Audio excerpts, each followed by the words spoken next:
Hope is rising for another Gaza truce as both Israel and Hamas might be willing to compromise and agree on the same page. This as mediators are building pressure on the both sides, seeking a headway as talks continue.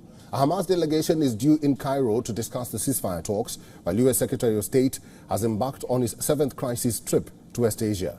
Hamas in the Egyptian capital is expected to respond to Israel's latest Gaza-phased truce proposal delivered on Saturday. British Foreign Minister David Cameron has said that a 40-day ceasefire has been offered to Hamas. As per reports, this proposal includes an agreement to accept the release of fewer than 40 hostages in exchange for releasing Palestinians held in Israeli jails. The second phase of a truce includes a period of a sustained calm, which is Israel's compromise response to a Hamas demand for a permanent ceasefire. So far, Israel has not been open to a prolonged ceasefire, but as per the statements by Hamas sources, it could be the first time Israeli leaders are open to discussing an end to the war.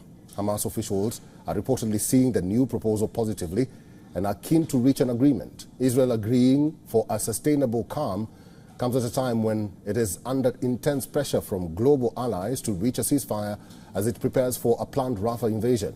U.S. President Joe Biden held another phone call with Israeli Prime Minister Benjamin Netanyahu on Sunday. He reiterated U.S.'s position on Rafah that it could not support the planned invasion if there is no plan to protect civilians. Blinken attended the U.S. Gulf Cooperation Council meeting in Riyadh. He highlighted that the utmost need of the hour is to achieve a ceasefire, and Washington will continue efforts in this regard.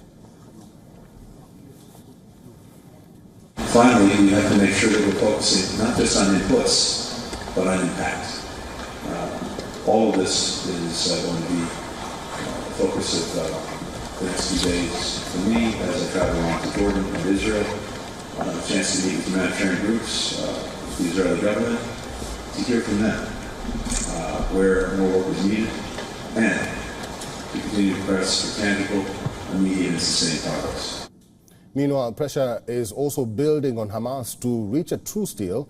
Ally Qatar has expressed its frustration recently that both sides have not agreed on a deal despite months of efforts.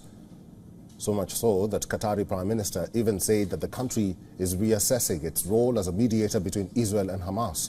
He said Doha had been exploited and abused, adding that it being undermined by those trying to score political points. Meanwhile, Egypt's foreign minister has called everyone to rise to the occasion and accept the latest proposal. We are waiting to have a final decision. There are factors that will have impact on both sides this decision, but I hope that all will rise to the occasion and recognize that we cannot have the situation of continuing loss of life. The humanitarian situation is absolutely horrific, and it can only get worse if this continues as we have seen over the last more than 6 months. For all the latest news, download the WION app and subscribe to our YouTube channel.